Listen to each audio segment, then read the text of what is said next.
자, 오늘은 예생일체 네 번째, 예배와 삶은 하나가 되어야 한다. 네 번째, 한 가지 부족한 것이라는 제목을 가지고 말씀 나누도록 하겠습니다.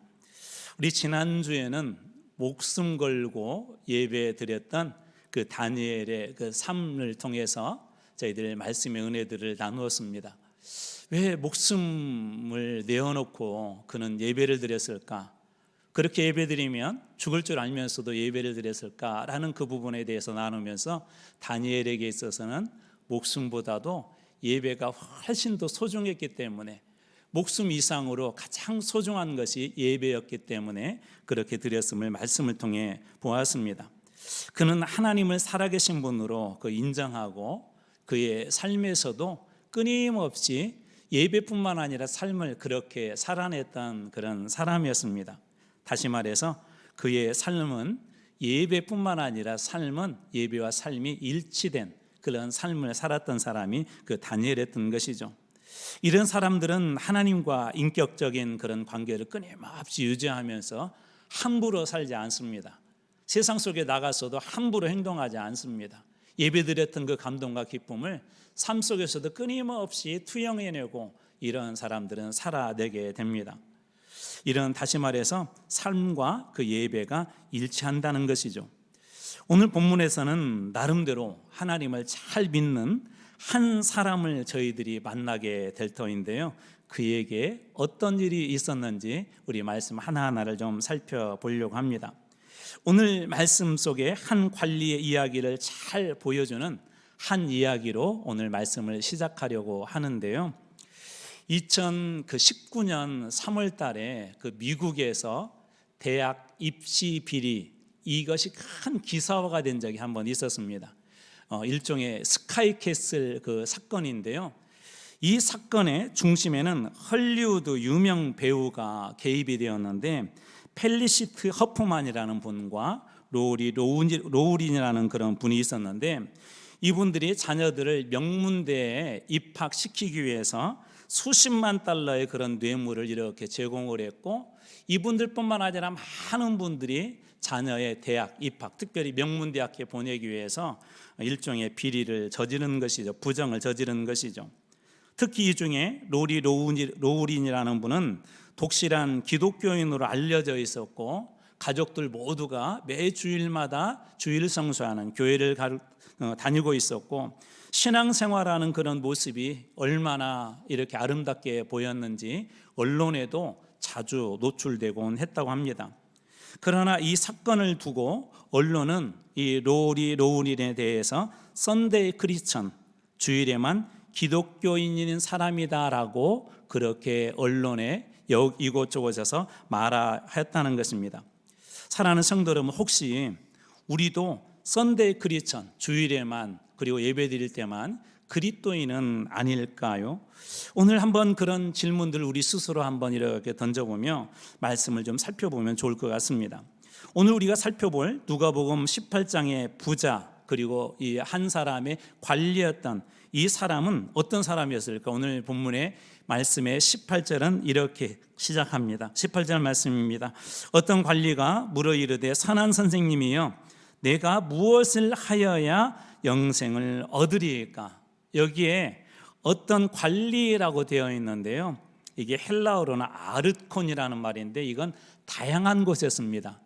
일반적으로 로마 정부가 고용한 공무원에게도 이 아르콘, 관리라는 단어를 쓰기도 하고요, 회당을 책임지는 사람, 바로 그 사람에게도 아르콘, 관리라고 하기도 하고, 때로는 사내들인 그 공회의 공회원, 그러니까 엄청나게 지위가 높은 사람이죠. 이런 사람에게도 아르콘이라고 씁니다. 성경은 분명하게 이 사람이 어떤 그 관리인지를 표현하고 있지는 않지만, 그래도 사회에서 어느 정도 성공한 사람이라는 걸 우리가 알 수가 있죠.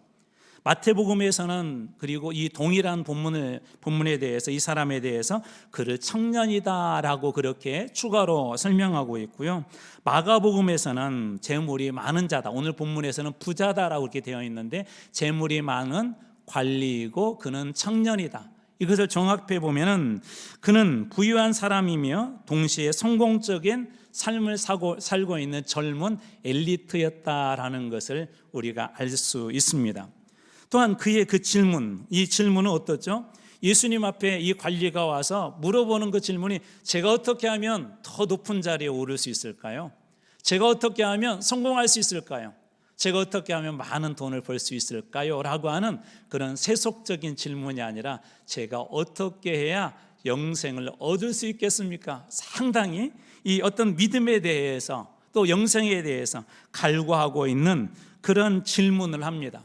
이 질문 하나만 가지고도 이 사람이 얼마나 신앙에 대해서 믿음에 대해서 열심히 있는지, 쉽게 말해서 신앙생활을 잘 하고 있는지 이 질문 하나만 가지고도 얼핏 우리가 그 느낌과 그 상황들을 이렇게 눈치챌 수 있을 것 같아요.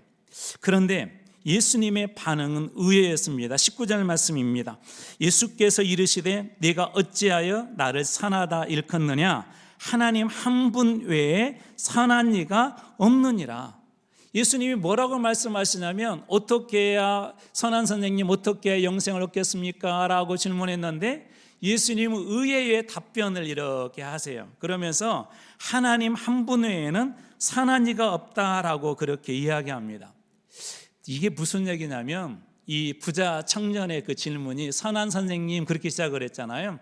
그렇게 선생님의 호칭을 부른 그 뒤에는 예수님을 선하다고 하는 데에는 은연중 자신의 선행에 대한 그런 자신감을 드러내고 있었습니다. 우리는 함부로 나와 비교되는 사람 앞에 특별히 이런 어떤 신앙적인 격차가 심할 때는 이 단어를 쓰기가 어려운데 그는 선한 선생님 함으로써 저도 선한 사람이에요, 선하게 살았습니다라는 걸 은연중에 드러냈다는 것이죠. 동시에 선한 선생이라는 말은 당시 랍비를 부르는 최고의 존경의 그 호칭이었었어요. 그러니까 이 부자 청년은 예수님을 훌륭한 선생님 정도로 이렇게 취급하고 있었던 것이죠. 이런 그의 마음을 알았는지 예수님은 이렇게 20절에서 말씀을 이어갑니다. 20절입니다. 내가 계명을 안 하니 간음하지 말라, 살인하지 말라, 도둑질하지 말라, 거짓 증언하지 말라, 내 부모를 공경하라 하였느니라. 여기에 보면 내가 계명을 알았다라는 말은 그냥 단순히 지식으로 알았다는 게 아니라 예수님도 알고 계셨어요. 그가 간음에 대해서, 살인에 대해서, 살인에 대해서, 도둑질에 대해서, 거짓 증언에 대해서, 부모를 공경하는 것에 대해서 10계명에서 1계명에서 4계명, 하나님에 대한 계명 말고 5계명에서 10계명까지 이후 사람에 대한 그 계명을 그가 잘 알고 있대요. 이 부자 관원의 대답도 그렇게 대답을 하죠. 21절입니다. 여짜오되 이것은 내가 어려서부터 다 지켰나이다. 언제부터 지켰다고요? 어려서부터 이 말씀을 다 지켰대요. 여기 모태신앙인 분들 계시죠? 아주 오래전부터 예수 믿었던 분들 계시죠? 이 말씀을 어려서부터 지금까지 다 지켰다고 하는데 여기 지켰다는 말이 필라소라는 말인데요. 지켰다, 보호하다, 파수하다. 마치 파수꾼이 두 눈을 부릅뜨고 적군이 들어오지 못하도록, 개미 한 마리도 성문에 들어오지 못하도록 이 파수꾼이 파수대에서 이렇게 지키고 있는 것처럼 철저하게 하나님의 말씀이 누수되지 않도록 방금 예수님이 말씀하셨던 그 계명을 어렸을 때부터 철저하게 이 말씀을 지켰다라고 그렇게 이야기합니다. 여기 필라소라는 말이 훗날에는 비유적으로 충성, 사랑, 존경하는 데 비유적으로 쓰기도 하거든요. 다시 말해서 그는 하나님의 말씀에 대해서 어렸을 때 충성스럽게 예수님이 말씀하신 그 계명을 지킨 사람이었습니다. 하나님의 말씀을 사랑했었고 그 말씀에 대해서 존경심을 드러냈던 사람이 바로 이 부자 청년이었습니다. 다시 말해서 그의 삶과 신앙은 어느 것 하나 부족함이 없어 보였습니다. 어쩌면 그런 대답에, 그의 대답에 예수님의 칭찬을 이렇게 기대했을지도 모르겠다는 생각이 듭니다. 내가 그렇게 산 것을 보니 내가 주일 성수도 잘하고 11조도 잘하고 교회에서 봉사도 열심히 하고 그렇게 살았다고 하니 너는 이미 영생을 얻은 사람이구나라고 어쩌면 예수님에게 이런 대답을 기대했을지도 모르겠습니다. 그런데 예수님은 그에게 뭐라고 말씀하십니까? 어떻게 반응하십니까? 오늘 말씀의 22절 앞부분입니다. 예수께서 이 말을 들으시고 이르시되 네게 아직도 한 가지 부족한 것이 있으니 내가 이 계명을 어렸을 때부터 다 지켰습니다라는 그 말씀을 듣고 예수님께서 그를 칭찬해 줄 줄 알았는데 칭찬하지 않고 그걸 다 듣고 아직도 한 가지 부족한 것이 있다. 아직도라는 말은 에티라고 하는데 헬라어로요, 여전히 그럼에도 불구하고 라고 하는 일종의 강한 의미가 있어요. 아직도 그에게 예수님께서 그의 어떻게 보면 생각을 깨트리는 그 말씀이 이 아직도 에티라는 그런 말입니다. 다시 말해서 네가 아무리 완벽하다고 생각하고 완전하게 그 계명을 지켰다 할지라도 너는 아직도 여전히 그럼에도 불구하고 한 가지 부족한 것이 있다라고 예수님께서 말씀하셨던 것입니다. 예수님의 이런 말씀을 듣는 순간 이 부자 청년의 마음이 어땠을까 한번 생각해 봅니다. 여러분들이 열심히 봉사도 하고 교회에서 주일 성수도 하고 11조 생활도 하고 헌금 생활도 잘하고 봉사도 잘하는데 목사님이 그러는 거예요. 집사님, 권사님 아직도 부족해요. 아직도 그 부족해요. 이렇게 해가지고 되겠습니까? 라고 그런 얘기를 들으면 여러분 어떤 생각이 들겠습니까? 아직도 한 가지 부족한 것이 있다라는 이야기를 들었을 때 아마 이 부자 청년은 마음이 불편했을 겁니다. 여러분들은 말씀을 들을 때 어떠세요? 어느 때는 그 말씀을 들으면서 참 은혜가 되죠. 맞아 내가 저렇게 됐으면 좋겠어. 저 축복의 말씀은 내 것이야. 나도 저 말씀처럼 하나님께서 이 축복을 다 누릴 거야 라고 결단하기도 하고 그 말씀을 아멘으로 이렇게 받아들입니다. 그런데 종종 설교를 듣다 보면 나에게 불편하게 다가오는 그런 말씀들이 있어요. 하나님의 그 말씀이 불편하게 들려옵니다. 그럴 때 여러분들은 어떻게 하십니까? 결론적으로 제가 말씀을 드리자면 말씀을 들을 때 여러분 때로는 불편하셔야 돼요. 하나님의 말씀을 들을 때 내 귀가 불편하고 내 마음이 불편해야 합니다. 내 고집과 주장에 반대될 때 내 심령에 던져질 그 말씀이 불편해야 돼요. 병들어 있는 내 신앙에 하나님의 말씀이 들려질 때 내가 불편해야 돼요. 신앙이 병들어 있는데 전혀 불편하지 않는다? 마치 어떤 사람이 지금 몸에 큰 병이 생겼는데 몸이 전혀 불편한 것을 느끼지 못하는 거예요. 우리 몸속에서는 큰 병이 생겨서 죽어가고 있는데 불편함을 못 느낀다는 건 어떻게 되는 거죠? 사망이 가까웠다는 것이죠. 어떤 사람이 큰 사고가 이렇게 났는데 막 여기저기 피가 흐르는데 머리에서 피가 흐르는데 전혀 불편하지 않는 거예요. 여러분 그러면 어떻게 될까요? 괜찮아라고 순간 판단을 내리는 그 순간 자칫 잘못하게 되면 자기의 목숨은 큰 위험에 빠질 수가 있습니다. 그래서 어떤 설교가는 이렇게 이야기합니다. 성경은 우리를 편안하게 해주기 위해 주신 것이 아니라 편리함에 빠진 우리를 불편하기 위해서 주셨다. 편리함에 빠진 우리에게 하나님께서 이 성경을 주신 이유는 불편하도록 하기 위해서 주셨다는 거예요. 말씀을 들을 때, 설교를 들을 때 불편하다는 거예요. 하나님 없이 살고 있는데, 기도 없이 살고 있는데, 순종 없이 살고 있는데, 예배 생활도 제대로 하지 않은데 그렇게 살고 있는데 불편하지 않다? 어떻게 될까요? 우리 몸이 병들어 죽어가고 있는데 불편하지 않다? 그러면 어떻게 될까요? 신앙도 우리의 육체도 결국은 죽음의 사망에 이를 수밖에 없을 것입니다. 내 신앙이 엉망일 때, 엉뚱한 곳에 가 있을 때, 내 생각이 엉뚱한 곳에 사로잡혀 있을 때 하나님의 말씀을 들을 때 불편해야 합니다. 우리 사도행전에 보면 이 말을 듣고 마음에 찔려라는 것이 두 곳에 나온다고 여러분들에게 말씀드렸죠. 베드로의 설교를 들었을 때, 스데반의 설교를 들었을 때 사람들이 이 말을 듣고 마음에 찔렸대요. 너희들이 그 죽인 예수 있잖아, 예수. 바로 그분이 구약에 예언한 메시아야, 그리스도야라고 그렇게 이야기를 들을 때 베드로의 설교를 듣고 스데반의 설교를 듣고 사람들의 마음이 불편했어요. 그래서 성경은 이 말을 듣고 마음에 찔려. 자, 그러면 어떻게 해야 되죠? 몸이 불편해요. 이 손이 잘 움직이지 않아요. 여기 어디가 고장이 나가지고 불편하면 어떻게 해야 되죠? 의사 선생님을 찾아가서 치료할 방법을 찾고 치료해야 건강을 회복하지 않습니까? 내 마음속에 들려진 하나님의 말씀이 나를 불편하게 해요. 그럴 때 어떻게 해야 됩니까? 우리 하나님 앞에 다시 서야 되지 않겠습니까? 그런데 이 베드로의 설교를 들은 사람들이 이 말을 듣고 마음에 찔려 그 다음에 이런 고백을 하죠. 우리가 어떻게 해야 되겠습니까? 우리가 어떻게 해야 살겠습니까? 우리가 어떻게 해야 다시 신앙을 회복하겠습니까? 우리가 어떻게 해야 이 주님 앞에 저희들이 온전하게 주님 십자가 붙잡고 살 수 있겠습니까? 라고 그렇게 고백하는 게 여러분 당연한 것 아닙니까? 여러분 하나님의 말씀을 들을 때 혹시 여러분들이 주님으로부터 벗어난 그런 길을 걷고 있다면 주님의 말씀을 들을 때 그 말씀이 여러분의 심령에 불편해지길 주님의 이름으로 축원합니다. 히스기야에게도 그런 불편함의 이야기가 이사야를 통해서 들려왔어요. 히스기야에게 이사야를 통해서 그 말씀이 들려왔어요. 그때 히스기야가 불편했어요. 왜 그러냐면 죽는다고 하니까.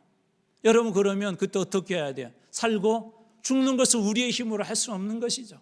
그 불편했던 그가 어떻게 하냐면 이사야 38장 2절입니다. 히스기야가 그 이야기를 듣고 히스기야가 얼굴을 벽으로 향하고 여호와께 기도하여 불편함을 통하여서 지금 하나님 앞에 기도의 자리, 예배의 자리에 선 것이죠. 여러분 어떤 것은 우리의 영혼에 하나님께서 말씀을 주실 때 죄를 지적해 불편해요. 목사님께서 내 이야기를 알고 저렇게 말씀하시나?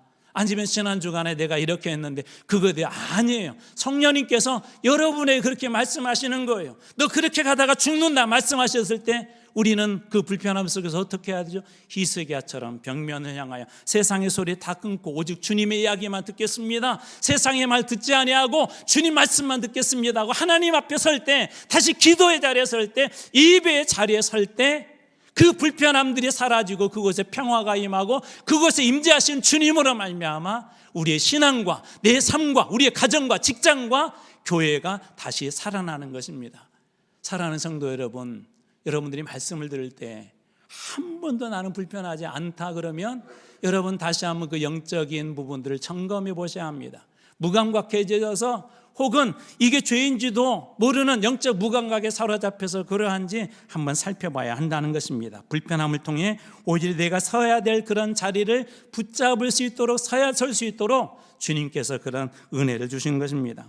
예수님은 불편함을 느낀 이 관리에게 뭐라고 말씀하십니까? 22절 후반절입니다. 네게 있는 것을 다 팔아 가난한 자들에게 나눠주라. 그리하면 하늘에서 네게 보화가 있으리라. 그리고 와서 나를 따르라.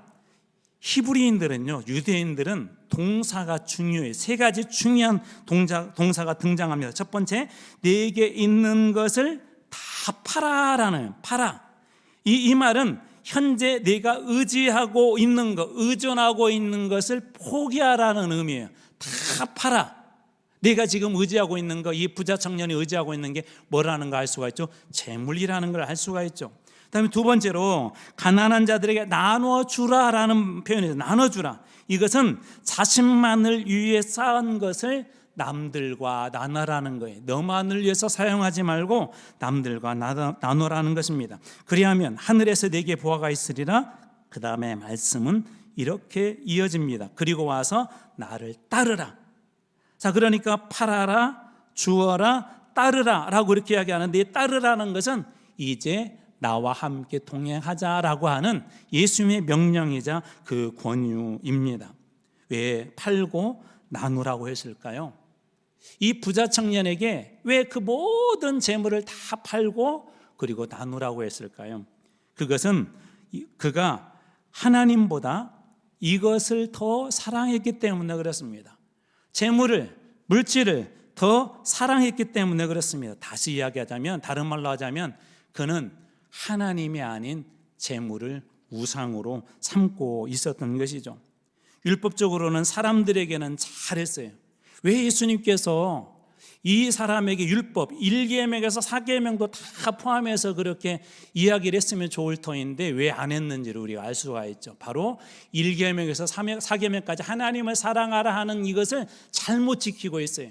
그러면서 한편으로는 그가 5계명부터 10계명까지 나는 잘 지키니까 나는 믿음 생활을 잘하고 있는 사람이야, 나는 구원받은 사람이, 어떻게 보면 그런 자긍심이 있었겠죠. 주님이 그것을 깨뜨리신 거예요. 하나님보다도 재물을 그는 더 사랑했던 것이죠. 세상에서는 사람들이 볼 때는 좋은 그리스도인이었지만 그렇게 사람들이 칭찬했을지 몰라도 하나님만을 사랑하고 하나님 앞에 진심으로 예배 드리려 했던 것들이 부족했던 것이죠. 여러분, 우상이 무엇이죠? 어렸을 때부터 오래 신앙생활 하신 분들은 이야기를 너무나도 많이 들었어요. 우상이 무엇이냐 그럴 때 하나님보다 더 사랑하는 게 우상이라고 그랬죠. 그 유명한 신학자 칼바르트도 그래서 이렇게 이야기합니다. 우상이란 하나님이 아닌 것을 하나님처럼 섬기는 것이다. 그것이 돈일 수도 있고 명예일 수도 있고 심지어 가족일 수도 있다. 다시 한번 읽어드릴게요. 잘 들어보십시오. 우상이란 하나님이 아닌 것을 하나님처럼 섬기는 것이다. 그것이 돈일 수도 있고 명예일 수도 있고 심지어 가족일 수도 있다. 돈만 우상이 아니라 그게 명예일 수도 있고요. 그게 심지어 우리의 가족, 남편, 아내, 자식이 될 수도 있다라고 그렇게 이야기합니다. 여기에서 중요한 것은 예수님께서 모든 사람들에게 야, 내 재산을 다 팔아서 가난한 자들에게 주어라 그렇게 말씀하지 않았습니다. 예를 들자면 삭개오도 부자였었죠. 근데 예수님께서 삭개오에게 그 요구를 하냐, 모든 재산을 삭개오 스스로가 자기가 범한 그런 죄에 대해서 이렇게 갚겠습니다라고 고백을 했을 뿐이지 예수님께서 그에게 모든 재산을 다 팔아서 가난한 자들에게 줘라 그렇게 이야기한 것이 아닙니다. 다시 말해서 사람들마다 하나님을 섬기는데 한 가지 부족한 거, 각자의 우상이 있다는 것이죠. 나만의 우상이 있다는 것입니다. 우상은 어떻게 해야 되죠? 우상은 버려야 합니다. 건강해지길 원하는 사람이 나쁜 식습관을 버려야 하는 것처럼, 좋지 않은 습관을 버려야 하는 것처럼 우상을 섬기면서 하나님을 잘 섬길 수 없습니다. 우리가 우상을 섬기면서 하나님을 잘 섬긴다는 것은 절대로 일어날 수 없는 일입니다. 하나님을 섬기고 예배하기를 결단한 그런 사람들은 우리 각자에게 있는 나만의 우상, 다른 사람에게는 그것이 없을 수 있어요. 이 부자 청년이 관리처럼 그것이 물질일 수도 있고 어떤 사람에게는 명예욕일 수도 있고 또 어떤 사람에게는 성공일 수도 있고 어떤 사람에게는 자녀일 수도 있습니다. 주님께서는 바로 그 한 가지가 이 부자 청년에게 부족하다는 거예요. 그러면서 23절은 이렇게 이어집니다. 23절입니다. 그 사람이 큰 부자이므로 이 말씀을 듣고 심히 근심하더라. 이 관리가 큰 부자였기 때문에, 다시 말해서 이 부자는 물질이 그의 삶의 우상이었던 것이죠. 나름대로 교회 가서 예배도 잘 드리고 또 나름대로 또 세상 속에 나가서 사람들을 잘 섬겼습니다. 인간관계도 좋습니다. 사람들이 칭찬했습니다. 그런데 이 사람에게는 하나님보다 더 좋아하는 그런 물질이 있었어요. 큰 부자이므로 이 말씀을 듣고 심히 근심하였다.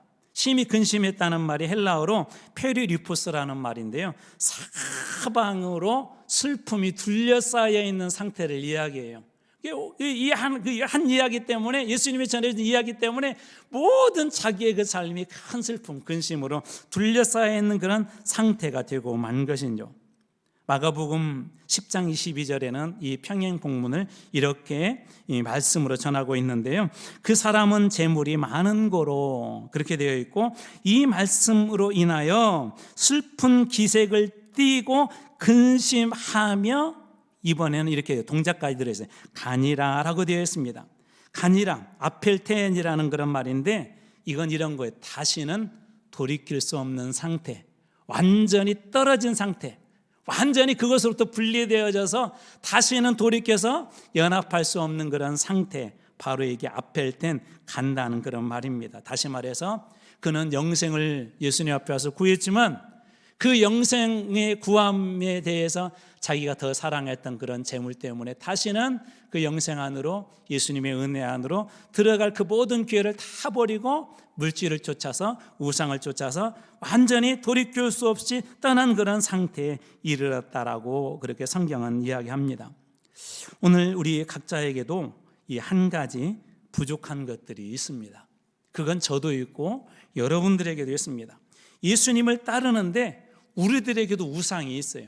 우상이란 그런 표현을 쓰면 나는 절에 가서 절하지 않는데, 나는 점 같은 거 나는 보지 않는데라고 이야기할 분이 있을지 모르겠어요. 근데 우상이 뭐라고 그랬죠?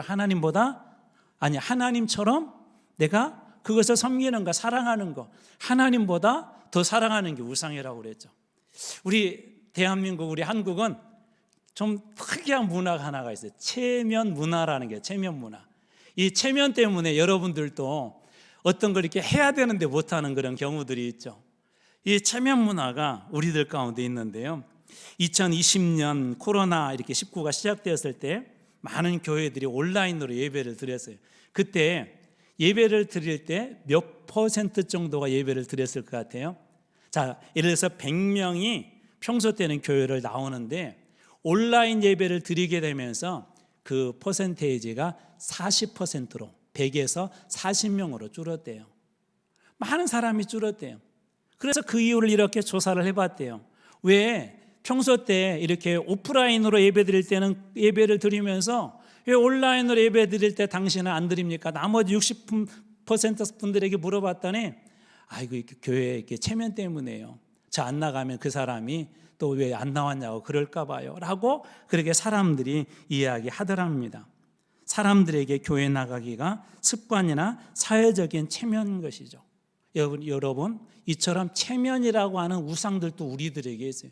내가 목사니까 그 겉은 속은 다 썩어지고 예수도 없고 신앙도 없는데 내가 목사니까 사람들에게 체면상 그렇게 신앙생활 할 수도 있다는 거예요. 체면이라는 그런 우상이 있습니다. 또 어떤 우상이 있을까? 욕구라는 그런 우상이 있죠. 대표적으로 돈에 대한 그런 욕구입니다. 많은 사람들이 이 돈에 대해서 누구나 많이 다 가지고 싶어 하죠. 또 인정에 대한 욕구들이 있습니다. 특별히 우리 젊은이들, 젊은 청년들, 학생들은 SNS에 올린 그런 게시물의 좋아요 그거 하나에 웃기도 하고 기쁘기도 하고 행복하기도 하고 슬픔에 잠기기도 하고 우울해지기도 한대요. 그거 하나에. 무엇이죠? 인정 욕구죠. 또 성공에 대한 그런 욕구도 있습니다. 성공을 위해서 심지어 부정, 죄를 짓는 것도 쉽게 생각합니다. 또 자녀에 대한 욕구도 있습니다. 특별히 자녀에 대한 욕구 중에 하나, 위험한 것 중에 하나는 뭐냐면 자녀의 그 성공이 곧 나의 정체성이 되어버린 분들이 있어요. 내가 어렸을 때 공부도 제대로 못하고 또 열심히 살지도 못하고 높은 자리에 오르지도 못하고 좋은 대학교도 못 나와서 자녀들이 그것을 자꾸 요구를 하죠. 자녀들에게 좋은 대학교를 가기를 원하고 또 좋은 점수를 내기를 원하고 사회에서 성공하기를 원하죠. 하나님의 뜻보다도 자녀의 성적, 진로 그리고 출세, 성공을 더 중요하게 여깁니다. 우리 아이들 이렇게 기르다 보면 그럴 때가 있죠. 아이들 중심으로 가정이 재편이 돼요. 하나님이, 예수님이 우리 가정의 주인이라고 하면서도 그렇게 재편이 될 수가 있대요. 자녀에 대한 그런 욕구, 이것도 우상이라는 것이죠. 또 쾌락에 대한 욕구들도 있습니다. 좀 더 즐기자 하면서 좀 더 자극적인 것들을 좋아하죠. 여러분 드라마나 영화가 성공하기 위해서 반드시 해야 될 것 중에 하나가 뭐냐면 자극적인 거예요. 갈수록 자극적인 것을 그곳에 넣어야 사람들이 영화를 본다는 거예요. 여러분 우리 안에도 어느 순간 이런 자극적인 그런 욕구들이 우리들 안에도 들어옵니다. 그것도 우상입니다. 또 하나를 더 뽑자면 자기 절대화의 우상이, 오늘 이 시대는 그런 시대가 되었죠. 예를 들어서 어떤 법이, 여러분 요즘에 차별금지법에 대한 이야기하면서 중요한 게 뭐죠? 내가 느끼는 감정이 중요하죠. 내 감정이 이래, 그러니까 당신은 잘못됐어라고 그렇게 이야기합니다. 앞으로 이런 추세들은 훨씬 더 많아질 거예요. 아니 보편화될 겁니다. 우리 교회 안에서도 하나님의 말씀보다도 내 생각이 이래, 내 감정이 이래, 그러니까 이게 맞아라고 그런 주장이 더 커질 수 있습니다. 그래서 심지어 하나님을 극단적으로 고용은 취급하기도 합니다. 하나님을 거래 대상으로 취급하기도 합니다. 내가 이렇게 하나님을 위해서 열심히 봉사하는데, 내가 교회에서 이렇게 하는데, 내가 열심히 하는데 자기 자신을 절대화한다는 것이죠. 하나님은 거래의 대상이 아닙니다. 하나님은 예배의 대상이지 거래의 대상이 아니에요. 하나님 앞에 우리가 아무리 율법적으로 선하고 아름다운 일을 했다 할지라도 하나님 앞에 온전한 사람은 아무도 없습니다. 우리는 하나님의 은혜로 살아가는 존재이지 하나님께서 부으신 그 축복으로 살아가는 존재이지 나의 의로, 나의 절대화된 그런 의로 살아가는 그런 존재가 아니라는 것입니다.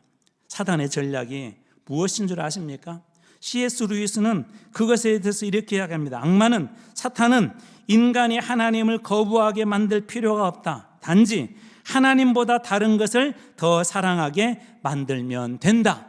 하나님보다도 다른 사람을 더 사랑하게 만들면 된대요. 하나님을 그렇게 사랑하라, 거부해라 그렇게 말하지 않아도 된다는 거예요. 여러분, 더 사랑하는 것이 뭐죠? 예배가 무엇이죠? 하나님을 사랑하는 것 아닙니까? 예배가 무엇이죠? 내가 사랑하고 나에게 은혜 주신 그 하나님 앞에 엎드리는 게 예배 아닙니까? 여러분, 우리의 삶에서도 그래서 예배가 필요한 이유는 내 삶의 모든 것들이 하나님 앞에 엎드려질 때 나의 밥 먹는 그 한 시간조차도, 부엌에서 밥을 짓는 그 한 시간조차도 하나님 앞에 예배드리듯 그렇게 살아내게 될 때, 하나님의 이름이 높임받게 될 때 그곳에 임재하시며 만져주신 그런 하나님을 우리가 만나게 될 것입니다. 사랑하는 성도 여러분, 저는 여러분들의 그 삶의 현장에서도 어느 곳에서도 그 주님을 만나길 주님의 이름으로 축원합니다. 그 주님을 높이길 주님의 이름으로 축원합니다. 여러분, 그때 그 자리가 예배가 되는 거예요. 야곱이 야복강 앞에 드렸던 그 자리가 예배의 자리가 된 것처럼 사도행전 2장에 나왔던 그 사람들이 우리가 어떻게 해야 됩니까? 라고 불편했을 때, 고백할 때 그 자리에 예배의 자리가 되어주고 임재하신 그 주님으로 말미암아 그들이 구원받은 그런 놀라운 은혜의 장소가 되는 것처럼 우리는 예배의 자리에 설 때 하나님께서 이런 은혜를 주십니다. 자, 그렇다면 진정한 예배적 삶을 우리가 살기를 원한다면 어떻게 해야 될까요? 오늘 본문의 말씀이 주는 중요한 교훈을 짧게 이야기하고 마치도록 하겠습니다. 첫 번째로 자신의 연약함을 인정하라는 거예요. 누가복음 18장 13절입니다. 세리는 멀리 서서 감히 눈을 들어 하늘을 쳐다보지 못하고 다만 가슴을 치며 이르되 하나님이여 불쌍히 여기소서, 나는 죄인입니다. 하나님을 향하여서 화려한 기도도 그는 드리지 못했어요. 하나님을 향하여 큰 소리로 제가 몇 명 전도했습니다, 제가 헌금 이만큼 했습니다, 제가 교회 이렇게 보면, 그는 그런 얘기 하지도 못하고 주님 앞에 하나님 저를 불쌍히 여겨주십시오, 나는 죄인입니다. 그런데 주님은 이 사람의 기도를, 이 사람의 예배를 기뻐 받아 주셨다고 합니다. 자기의 연약함과 부족함을 인정하는 것, 예배는 우리가 그런 주님 앞에 엎드리는 자리 아닙니까? 저희 장로님께서 수술을 해 새벽기도 이렇게 나와서 걱정에 대해서, 장로님 괜찮으시겠어요? 왜냐하면 몸이 건강해야 남아있는 치료도 빨리 회복하거든요. 그랬더니 장로님 그렇게 말씀해 주셔서 기도하고 예배드려야 살 수 있죠. 기도하고 예배드려야 살 수 있죠. 아직도 몸 안에 그 상처들과 흔적들과 여전히 회복되지 않는 그런 거에 걱정에 대해서 장로님 괜찮으시겠어요? 아니요. 기도하고 예배드려야 살 수 있죠. 나의 연약함을 인정하고 주님 앞에 내려놓는 그 자리, 그 자리가 우리가 살 수 있는 그런 자리가 되지 않을까요? 사랑하는 성도 여러분, 여러분의 자신의 연약함들을 인정하고 내려놓으십시오. 그것을 주님이 임재하여 주실 것입니다. 두 번째로 어떻게 주를 기쁘게 하실 것인가를 생각하십시오. 에베소 5장 10절입니다. 주를 기쁘시게 할 것이 무엇인가 시험하여 보라. 주님을 기쁘시게 하는 것이 뭐죠? 예배 아닙니까?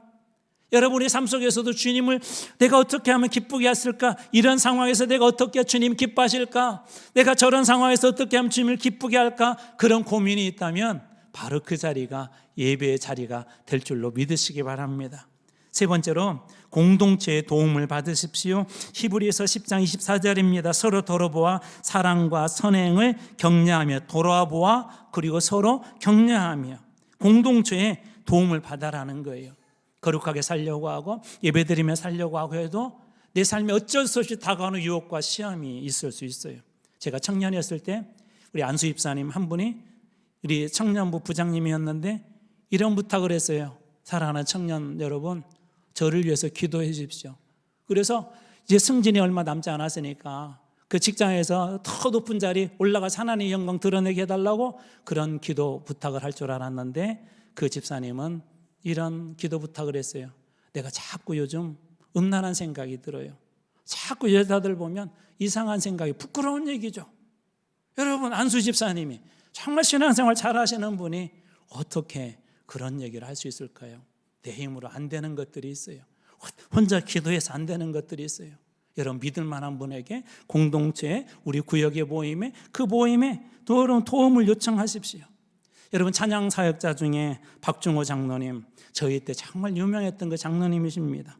그 장로님이 간암 말기 사망 선고를 받았어요. 아들이 그 간을 이식해 주겠다고 이식을 이렇게 받았답니다. 여전히 살 가망성이 없었죠. 수술을 위해 무균실에서 꼼짝도 못하고 있는데요, 갑자기 뭐가 이렇게 보이는데 기도가 구더기가 지나다니는 것처럼 꾸불꾸불 이렇게 다니더래요. 기도가 별로 놀라지도 않으시네요. 그래서 이분이 내가 큰 수술을 받고 이 헛것이 보이는구나, 내가 미쳤구나 그렇게 생각을 했대요. 그리고 수술 후 한 달이 이렇게 지나서 이렇게 몸도 조금 회복이 되어지고 그때 핸드폰을 처음으로 이렇게 켰답니다. 근데 그때 알았대요. 자기가 살게 된 이유. 한국교회와 수많은 분들이 그분을 위해서 기도한 거예요. 가난 말기로 세상적에서는 죽을 수 있는 확률이 더 높은 그분을 위해서 공동체가, 믿음의 사람들이, 그분을 위한 사람들이 함께 기도해 주어서 그 가난 말기로부터 이분이 승리하게 된 것입니다. 사랑하는 성도 여러분, 함께 예배드리고 함께 우리가 기도할 수 있다는 것, 그리고 나의 기도의 제목을 나눌 수 있는 성도들이 있다는 것, 이게 큰 축복인 걸 여러분 믿으시고 또 고백하고 주님 앞에 그렇게 고백할 때 여러분들에게도 공동체를 통하여 회복되어지는 또 놀라운 일들이 일어나시길 주님의 이름으로 축원합니다. 욥의 그 삶을 보면은 참 기이하다는 생각이 들어요. 하나님이 그 욥을 자랑하지 않습니까? 심지어 누구한테잖아요? 사탄에게 이렇게 자랑을 합니다. 욥기서 1장 8절 여호와께서 사탄에게 이르시되 네가 내 종 욥을 주의하여 봤느냐. 내 종이래요. 사탄한테 자랑질하는 거예요. 하나님이 내가 내 종 욥을 주의하여, 그냥 이렇게 쓱 본 것이 아니라 관찰해 보았느냐. 그와 같이 온전하고 정직하여 하나님을 경외하며 악에서 떠난 자는 세상에 없느니라. 하나님이 얼마나 자랑질하고 싶었으면 사탄에게 그렇게 자랑했겠어요. 내가 욥을 주위에서 살펴봤느냐. 이 욥처럼 온전하고 정직하고 하나님을 경외하며 악에서 떠난 자는 하나도 이 세상에 없다. 사랑하는 성도 여러분, 저는 여러분들이 주님의 입에서 그렇게 자랑질되어지는 분들이 되길 주님으로 축원합니다. 우리에게도 한 가지 부족한 것들이 저에게도 있어요. 오늘 말씀을 들으면서 혹시 여러분에게 나는 그것이 부족해라고 한 그런 것들이 있다면 우리 주님 앞에 그것을 내려놓으시기 바랍니다. 회개할 건 회개하시기 바랍니다. 채울 건 채우시기 바랍니다. 붙잡아야 될 건 붙잡으시기 바랍니다. 결단하시기 바랍니다. 그래서 한 가지 부족한 것이 여러분의 삶 속에 다 채워졌을 때 오늘 예배뿐만 아니라 삶에서 드리는 그 예배에도 임재하신 하나님, 축복해 주신 하나님, 나와 함께 하신 그 하나님, 함께 동행하는 그 주님을 경험하는 예배와 삶이 하나 되는 여러분들 다 되시길 주님으로 축원합니다. 기도하겠습니다. 하나님,